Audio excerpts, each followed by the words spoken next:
Bonjour et bienvenue. À travers ce MOOC, je vous propose que nous étudions ensemble l'Évangile selon Jean et en particulier la façon dont cet Évangile met en avant la notion très importante de mission, pour faire de ses lecteurs de véritables témoins de la personne et de l'œuvre de Jésus-Christ. Mais avant de rentrer dans le vif du sujet, j'aimerais vous inviter à réfléchir ensemble, pendant cette première semaine, à ce qu'est l'Évangile de Jean. Depuis très longtemps, les interprètes des 4 évangiles qui se trouvent dans nos Bibles ont reconnu que chacun de ces textes était très différent, qu'il proposait un portrait de Jésus qui lui était propre. Et ainsi, une aide visuelle très intéressante a été utilisée pour les différencier les uns des autres. Cette aide, ce sont les 4 créatures que nous trouvons dans la vision de Dieu, dans le livre du prophète Ézéchiel, au chapitre 1, verset 10. Écoutez bien. Leur face ressemblait à celle d'un homme. Tous les 4 avaient une face de lion à droite, tous les 4 une face de taureau à gauche, et tous une face d'aigle. Dans la vision d'Ézéchiel, ces 4 créatures sont des serviteurs de Dieu, de forme humaine, mais avec des visages pouvant être ceux d'animaux.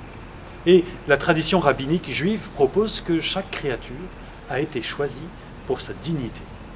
L'être humain est la plus importante des créatures, le lion est le roi des animaux sauvages, le taureau est lui le roi des animaux domestiques, et l'aigle, finalement, est l'oiseau le plus exalté qui soit. Chacune de ces créatures domine donc sur sa sphère particulière, tout en restant soumise à Dieu. Traditionnellement, on appelle ces 4 êtres vivants de la vision d'Ézéchiel le tétramorphe. Et c'est une image que l'on retrouve souvent dans les églises ou dans certaines anciennes illustrations. Mais la raison pour laquelle je fais référence à ce tétramorphe, c'est que très tôt, on a représenté chaque créature tenant un des évangiles canoniques entre ses mains. Ainsi, Matthieu est souvent représenté avec une face humaine, Marc avec une tête de lion rugissant, Luc celle d'un taureau et Jean celle d'un aigle. Mais pourquoi une telle aide visuelle ? Les raisons faisant que ces symboles ont été attribués à nos évangiles sont parfois loufoques, reconnaissons-le. Par exemple, certains pères de l'Église craignaient que les opposants à la foi chrétienne critiquent les Écritures en disant « puisqu'il y a 4 évangiles, c'est parce qu'aucun des 4 n'est parfait ». Alors, des gens comme Irénée de Lyon, par exemple, ont répondu « mais pas du tout ». Il fallait qu'il y ait 4 évangiles, tout simplement parce qu'il y a 4 créatures vivantes dans le livre du prophète Ézéchiel, au chapitre 1, verset 10.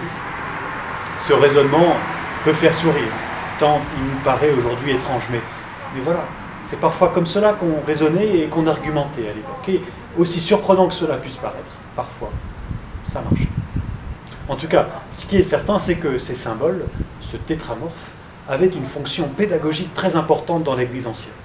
Et oui, parce qu'à travers ces images, chaque évangile, Matthieu, Marc, Luc et Jean, pouvait être reconnu, identifié par son symbole, et ce, même sans avoir besoin de lire ou dire quoi que ce soit à son sujet. Plus encore, ces symboles étaient utilisés pour résumer le message de l'Évangile. Par exemple, avec ces images en tête, on pouvait dire que Dieu s'est fait homme dans la personne de Jésus, que ce Jésus a été sacrifié comme un taureau, qu'il est ressuscité comme un lion triomphant, et finalement qu'il a été exalté comme un aigle, étendant ses ailes pour protéger son peuple. Voilà donc pourquoi ces symboles, venant de la vision d'Ézéchiel, sont très présents dans l'art chrétien ancien. L'évangile de Jean, comme nous l'avons vu, est donc souvent illustré par un aigle, et ce même aigle représente normalement l'évangéliste lui-même. Mais pourquoi ? Eh bien parce que très tôt, les lecteurs de l'évangile selon Jean remarquent qu'une des caractéristiques de ce texte est que l'évangéliste prend de la hauteur. Oui, chacun peut s'en rendre compte. Ce qui frappe le lecteur, c'est combien ce texte est théologique, combien il aborde des questions, des thématiques d'une grande difficulté, d'une grande profondeur. Or, à l'époque, l'aigle était considéré comme étant le seul animal capable de regarder le soleil en face. Eh bien, Jean semble lui avoir été capable de voir et de comprendre la pensée de Dieu comme nul autre. De plus, dès son prologue, l'évangéliste parle d'en haut. Il propose comme une vision d'ensemble du sujet qu'il va traiter dans tout le reste de l'évangile. Il a une vision perçante, comme l'aigle de Jésus. exprimant des vérités à son sujet de façon omnisciente. Dans les autres évangiles, l'histoire de Jésus prend place dans la dimension horizontale des choses, dans la géographie et l'histoire d'Israël. On raconte le ministère de Jésus de façon chronologique, concrète, terre à terre. Et, bien que cette dimension ne soit pas absente du 4e évangile, Jean propose, lui, une dimension plus verticale sur son sujet. Dans son évangile, Jésus est au-dessus, ou plutôt au-delà de la perspective horizontale. Spatialement, Jésus est avec Dieu, dans sa présence, et temporellement, il est déjà présent lors de la création du monde.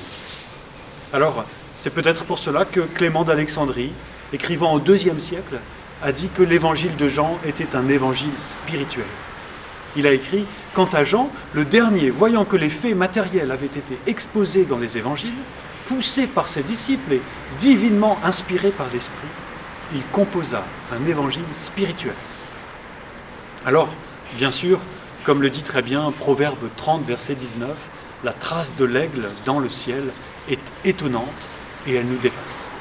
Et l'évangile de Jean, derrière son apparente simplicité, est un texte d'une grande profondeur, d'une grande difficulté. Alors pendant ce MOOC, nous allons tenter de ne pas nous perdre dans cet évangile. Il est certain que l'évangile selon Jean contient plus de trésors qu'il nous sera possible de percevoir et de saisir, même à travers une lecture des plus sérieuses qui soient. Mais nous allons tenter d'en faire une lecture ensemble, une lecture qui soit enrichissante, une lecture attentive qui nous aidera à devenir de meilleurs disciples de Jésus-Christ.